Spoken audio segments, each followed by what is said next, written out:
जय हिंद प्यारे साथियों। अग्निवीर फ्री अकेडमी पर आप सभी का स्वागत है। साथियों, उम्मीद करता हूँ आप सबकी तैयारी अच्छे से चल रही होगी। जैसे हम हर रोज वन लाइनर लेके आते थे, इसके लिए मैं माफ़ी चाहता हूँ, क्योंकि मैं ये अभी हमें थोड़ी प्रॉब्लम हो रही थी प्यारे साथियों। इसीलिए मैं संतोष सर को बोले कि सर ये वन लाइनर आप क्वेश्चन लेके चलो, फिर उसके बाद जो इनका सब्जेक्ट है 2 बजे आता है, वो सब्जेक्ट आप अपना लेके चलो थ्योरी एकदम डीपली से। कोई दिक्कत नहीं, अभी हमारे पास टाइम है, अभी हमारे पास अच्छे से टाइम है। आराम से प्रैक्टिस करें, आराम से तैयारी करें। हमें भागना नहीं है। हाँ, जब भागना है हम खुद लेके भागेंगे आपको, एक एक हफ्ते में, एक एक वीक में आपको हम अच्छे से भगाएंगे। जितना भाग सकते हो भगाएंगे। मैराथन में भी भगाएंगे। 7 8 घंटे के मैराथन चलेंगे, उसमें खूब लगड़ेंगे, जितना लगड़ा उतना तगड़ा। ठीक है प्यारे साथी, अगर आप हमारे चैनल पे नए हो, चैनल को कर लीजिए सब्सक्राइब। कोई भी जानकारी, कोई भी अपडेट हो, सबसे पहले आप तक पहुंच जाएगी। ठीक है साथियों, संतोष सर अपनी क्लास स्टार्ट कर रहे हैं। जय हिंद मित्रों, आप सभी का अग्निवीर फ्री एकेडमी में हार्दिक स्वागत है। जैसे कि लास्ट क्लास में हमने वन लाइनर और आपको भारतीय संविधान के बारे में जो भी जानकारियां दी, उन जानकारियों को आप लगातार रिवीजन करते रहिए, नोट्स तैयार करते रहिए। यदि आप सभी नए हैं तो चैनल को लाइक सब्सक्राइब अवश्य करें। और इसी के साथ मैं अपनी क्लास को स्टार्ट करता हूँ। ठीक है साथियों, देखते हैं पहला क्वेश्चन क्या है। संपूर्ण भारत के कितने प्रतिशत क्षेत्रफल पर मैदानी विस्तार है? कितने प्रतिशत भाग पर मैदान है तो आपको बताना है 43%। कितना? 43% पर क्या है आपको बताना है, मैदानी क्षेत्र है। प्यारे साथियों, 43 पर मैदान है तो कितने पर आपके एग्जाम में पूछा जा सकता है कि कितने परसेंट पर आपका पठार है? तो प्यारे साथियों आपको बताना है 28% भूभाग पर आपका पठारी क्षेत्र है। 11% जो भारत का भाग है वो पर्वतीय है, और 18% जो भारत का भाग है वो कैसा है आपको बताना है प्यारे साथियों, पहाड़ी। तो आपको ये चारों डाटा जो है मिल गए हैं। इसको प्यारे साथियों अवश्य नोट कर लीजिएगा, कई बार इसको रिवाइज करते रहना है, ताकि आप एग्जाम में आपका एक भी क्वेश्चन जो है छूटने ना पाए प्यारे साथियों। आगे देखते हैं, नीलगिरी की पहाड़ी। नीलगिरी की पहाड़ी कहाँ है? तो प्यारे साथियों, नीलगिरी की जो पहाड़ी है वो कहाँ है? आपको तमिलनाडु में। तमिलनाडु में आपको एक ऊटी भी है। ऊटी क्या है? एक पर्यटक स्थल है। ऊटी क्या है? पर्यटक स्थल। कई बार एग्जाम में प्यारे साथियों पूछा जाता है ऊटी कहाँ है, तो ऊटी जो है वो आपका तमिलनाडु में है। यह एक पहाड़ी पर्यटन स्थल है। उसके बाद है जोग जलप्रपात कहाँ है, किस राज्य में है? तो जोग जलप्रपात कहाँ है? कर्नाटक में है। और भारत का सबसे ऊंचा जो जलप्रपात है वो कुंचिकल जलप्रपात है। क्या है? कुंचिकल जलप्रपात, कुंचिकल जलप्रपात। आगे देखते हैं प्यारे साथियों, सबसे बड़ा हिमनद या ग्लेशियर कौन सा है? तो सियाचिन ग्लेशियर है। सियाचिन ग्लेशियर जो है कहाँ है? तो आपका जम्मू कश्मीर का जो लद्दाख वाला क्षेत्र है वहां पर है। और आपसे पूछा भी जाता है सबसे बड़ा युद्ध स्थल कौन सा है, सबसे ऊंचा युद्ध स्थल कौन सा है? तो युद्ध स्थल भी आपका क्या है? सबसे ऊंचा युद्ध स्थल, सबसे ऊंचा युद्ध स्थल, तो यह भी आपका कौन सा है? तो आपको प्यारे साथियों बताना है क्या है? तो आपको सियाचिन है, सियाचिन ग्लेशियर है। आगे क्वेश्चन देखते हैं, भारतीय वन सर्वेक्षण संस्थान का मुख्यालय कहाँ है? तो भारतीय वन सर्वेक्षण संस्थान का मुख्यालय आपको बताना है देहरादून। कहाँ है? तो देहरादून। देहरादून किसकी कैपिटल है प्यारे साथियों? कमेंट करके अवश्य बताइएगा। आगे चलते हैं प्यारे साथियों, भारत में सबसे अधिक वन किस राज्य में है? तो भारत में सबसे अधिक जो वन है वो मध्य प्रदेश राज्य में है। कहाँ है प्यारे साथियों? मध्य प्रदेश में है। अगर आपसे प्रतिशत में पूछ लेता है, प्रतिशत में किस राज्य में है? तो प्रतिशत में सबसे ज्यादा जो है, प्रतिशत में आपको बताना है प्रतिशत में आपको मिजोरम बताना है। कहाँ बताना है प्यारे साथियों? मिजोरम। मिजोरम में प्रतिशत में सर्वाधिक क्या है? आपका वन है। आगे देखते हैं प्यारे साथियों, भारत का सबसे लंबा प्लेटफॉर्म कौन सा है? तो प्यारे साथियों, भारत का जो सबसे लंबा प्लेटफॉर्म है, अभी हाल में, पहले अपने उत्तर प्रदेश का हुआ करता था गोरखपुर, अभी हाल में जो है कर्नाटक का सिद्ध रुद्रा स्वामी स्टेशन हो गया है। सिद्ध रुद्रा स्वामी प्लेटफॉर्म है, जो कहाँ है आपको बताना है? कर्नाटक में। तो आपको ये आपके लिए जो है मोस्ट इम्पॉर्टेंट होगा, क्योंकि कई बार पहले पुराने एग्जाम में पहले आता था कि भारत का सबसे लंबा प्लेटफॉर्म कौन सा है। तो बहुत पहले खड़गपुर पश्चिम बंगाल का हुआ करता था, उसके बाद जो है अपने उत्तर प्रदेश का गोरखपुर हो गया था, और वर्तमान समय में सबसे बड़ा जो प्लेटफॉर्म है भारत का, वो कौन सा है? सिद्ध रुद्रा स्वामी प्लेटफॉर्म है, जो कहाँ पर है? कर्नाटक में है। प्यारे साथियों, आगे देखते हैं, भारत के किस राज्य में रेल लाइन सबसे अधिक है? भारत के किस राज्य में सबसे अधिक क्या है? तो रेल लाइन आपको बताना है। सबसे ज्यादा जो रेल लाइन है किस राज्य में है, वो आपको बताना है। वो अपना जो है यूपी है। कहाँ है? तो उत्तर प्रदेश है।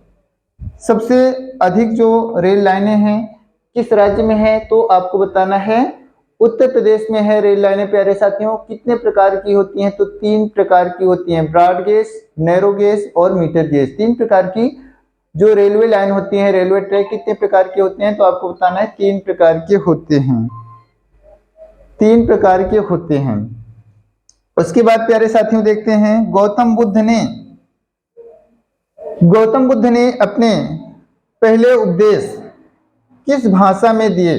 गौतम बुद्ध ने अपना जो पहला उपदेश दिया था कौन सी भाषा में दिया था? तो आपको बताना है कि पाली भाषा में दिया था। कहां पर दिया था? तो सारनाथ में दिया था। कहां दिया था प्यारे साथियों? सारनाथ। मोस्ट इंपॉर्टेंट होगा, सारनाथ में दिया था। सारनाथ कहाँ है? वाराणसी उत्तर प्रदेश में है। वाराणसी उत्तर प्रदेश में है। प्यारे साथियों, गौतम बुद्ध का जो बचपन का नाम क्या था? सिद्धार्थ था। ये भी आपको ध्यान में रखना है। क्या था? तो आपको बताना है सिद्धार्थ था। कई बार एग्जाम में पूछा जाता है। सबसे प्राचीन विश्वविद्यालय कौन सा है? सबसे प्राचीन विश्वविद्यालय कौन सा है प्यारे साथियों? तो आपको बताना है नालंदा विश्वविद्यालय। नालंदा विश्वविद्यालय आपका कहाँ है? तो नालंदा विश्वविद्यालय प्यारे साथियों बिहार में है। कहाँ है? बिहार में है। बिहार में है, और इसको बख्तियार खिलजी ने इसको ध्वस्त किया था। आगे देखते हैं, तक्षशिला विश्वविद्यालय वर्तमान में कहाँ है? तो आपको बताना है तक्षशिला जो विश्वविद्यालय है प्यारे साथियों, वो कहाँ है? तो आपको बताना है तक्षशिला विश्वविद्यालय कहाँ है प्यारे साथियों? तो पाकिस्तान में है। तक्षशिला कहाँ है? तो पाकिस्तान में है। लिंगराज मंदिर कहाँ है प्यारे साथियों? तो लिंगराज मंदिर कहाँ है? भुवनेश्वर में है। भुवनेश्वर किस राज्य की राजधानी है प्यारे साथियों? कमेंट करके अवश्य बताइएगा। तो भुवनेश्वर है। भुवनेश्वर में लिंगराज मंदिर है। उसके बाद है पानीपत का प्रथम युद्ध कब हुआ था? तो पानीपत का प्रथम युद्ध प्यारे साथियों कब हुआ था? तो पहला युद्ध 1526 में हुआ था। 1526 में किसके किसके बीच हुआ था? तो प्यारे साथियों बाबर और इब्राहिम लोदी के बीच हुआ था। प्यारे साथियों पानीपत का दूसरा युद्ध कब हुआ था? तो आपको बताना है 1556 में हुआ था। और तीसरा युद्ध अगर पूछा जाए तो 1761 में। पहला 1526, दूसरा आपको बताना है 1556, और तीसरा जो है 1761 में हुआ था। आगे देखते हैं प्यारे साथियों, नेक्स्ट क्वेश्चन क्या है। आप सभी नोट्स बनाते रहिए और तैयारी अपनी जोरों पर लगा लीजिए ताकि आपको सफलता अवश्य प्राप्त हो जाए। हमारे जो एकेडमी है अग्निवीर, इसका जो है यह प्रयास है कि इस बार जो है सफलता जो है 100% मिलना चाहिए। हमारे जितने भी साथी जो है हमसे लाइव सेशन में जुड़े रहे हैं, जो बाद में भी देख रहे हैं, उन सभी प्यारे साथियों से यह गुजारिश है कि आप हमारे वीडियोस को या चैनल को आप ज्यादा से ज्यादा शेयर करें ताकि हर व्यक्ति तक हमारी क्लासेस पहुंच सकें। तो आइए अगला क्वेश्चन देखते हैं प्यारे साथियों। विश्व भारती विश्वविद्यालय कहाँ है? तो यह है कोलकाता में है।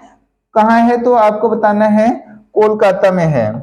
और इसकी स्थापना किसने की थी? विश्व भारती विश्वविद्यालय की स्थापना किसने की थी? तो आपको बताना है रविन्द्रनाथ टैगोर ने की थी। किसने की थी विश्व भारती विश्वविद्यालय की स्थापना? तो आपको रविन्द्रनाथ टैगोर बताना है। कहाँ है? कोलकाता में। शांति निकेतन प्यारे साथियों, शांति निकेतन भी कोलकाता में है। कोलकाता। रविन्द्रनाथ टैगोर ने आपके भारत का राष्ट्रगान और बांग्लादेश के राष्ट्रगान को लिखा है और इनको गुरुदेव भी कहा जाता है। और रविन्द्रनाथ टैगोर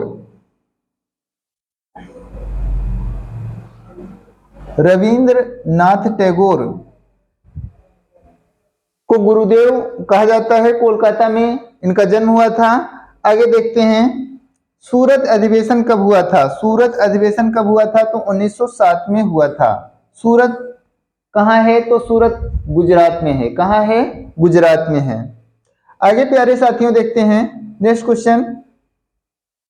पारे का हिमांक कितना होता है? पारे का हिमांक जो है वो 39 डिग्री सेल्सियस होता है। कितना आपको बताना है? तो 39 डिग्री सेल्सियस होता है। कितना होता है? 39 डिग्री सेल्सियस होता है पारे का हिमांक। पृष्ठ तनाव का मात्रक क्या होता है? तो पृष्ठ तनाव का जो मात्रक होता है प्यारे साथियों, न्यूटन प्रति मीटर होता है। क्या होता है? न्यूटन प्रति मीटर होता है। दाब किस प्रकार की राशि है? तो प्यारे साथियों आपको बताना है दाब एक अदिश राशि है। कैसी राशि है? अदिश राशि है। राशियां कितने प्रकार की होती हैं? तो प्यारे साथियों 2 प्रकार की होती हैं, अदिश राशि और सदिश राशि। आगे देखते हैं प्यारे साथियों, आप सभी जो है अपनी नोट्स तैयार करते रहिए और रिवीजन अवश्य करते रहिए, क्योंकि जीएस जो है महासागर है और जो आपको हमारी टीम के द्वारा जो भी मैटर प्रोवाइड किए जा रहे हैं उसको हूबहू प्रतिदिन उतना याद करते चलिए ताकि आपके ऊपर बर्डन ना रहे, क्योंकि एग्जाम भी आपके बहुत जल्द ही होने वाले हैं। क्योंकि नवंबर तक आपकी वैकेंसियां आ रही हैं, तो आप उसके पहले तैयार हो जाइए। तो आगे देखते हैं प्यारे साथियों, किन तरंगों का तरंगदैर्घ्य सबसे अधिक होता है?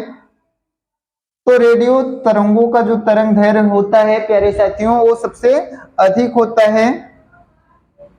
नेक्स्ट क्वेश्चन क्या है? कौन सा द्रव्य ऊष्मा का अच्छा चालक है? ऊष्मा का क्या है? अच्छा चालक है या सुचालक है? तो आपको बताना है पारा। पारा क्या है? एक द्रव्य है जो क्या है ऊष्मा का सबसे अच्छा चालक माना जाता है।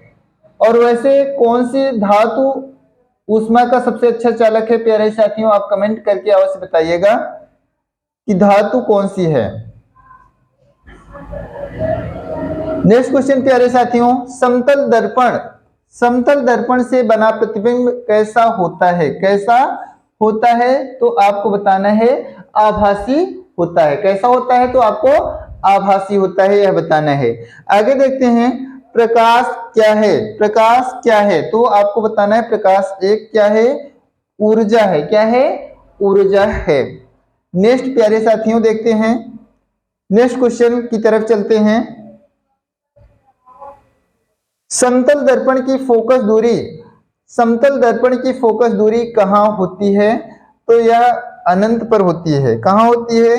तो आपको बताना है अनंत पर होती है।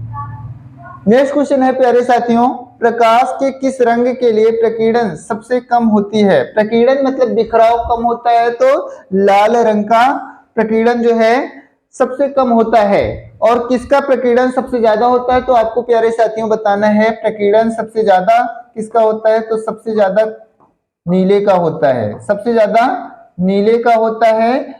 और प्रकीर्णन कम होने के कारण जो है इसको रेलवे के सिग्नल में यूज किया जाता है लाल रंग का। और नीले रंग का प्रकीर्णन बहुत ज्यादा होने के कारण क्या होता है कि हमारा जो आसमान है उस पर जब सूर्य की किरणें पहुंचती हैं, पड़ती हैं, तो धूल के कणों से जब वो बिखर जाती हैं तो नीला दिखाई देता है, क्योंकि नीला रंग जो है बहुत ज्यादा बिखरता है। नेक्स्ट प्यारे साथियों, कोशिका भित्ति किसकी बनी होती है? कोशिका भित्ति किसकी बनी होती है? तो आपको बताना है सेलुलोज की बनी होती है। किसकी बनी होती है प्यारे साथियों? तो सेलुलोज की बनी होती है। उसके बाद प्यारे साथियों हम नेक्स्ट क्वेश्चन देखते हैं। पेंसिलिन की खोज किसने की थी? मोस्ट इंपॉर्टेंट है, हर एग्जाम में पूछा जाता है।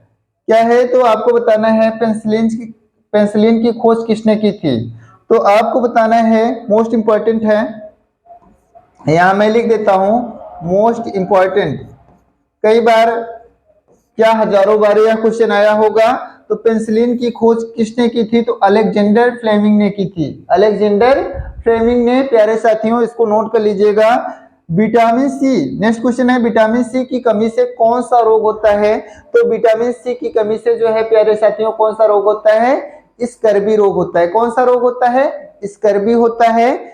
स्कर्वी जो है मसूड़े की बीमारी होती है। और सबसे अधिक जो है, सबसे अधिक विटामिन सी किसमें पाया जाता है? तो प्यारे साथियों आपको बताना है आंवले में पाया जाता है। आंवले में क्या पाया जाता है? Vitamin C. और प्रतापगढ़ जिला जो है वन डिस्ट्रिक्ट वन प्रोडक्ट के अंतर्गत जो है अभी आंवले को जीआई टैग जो है मिला है। और आंवला कहाँ का प्रसिद्ध है? तो आपको प्रतापगढ़ बताना है।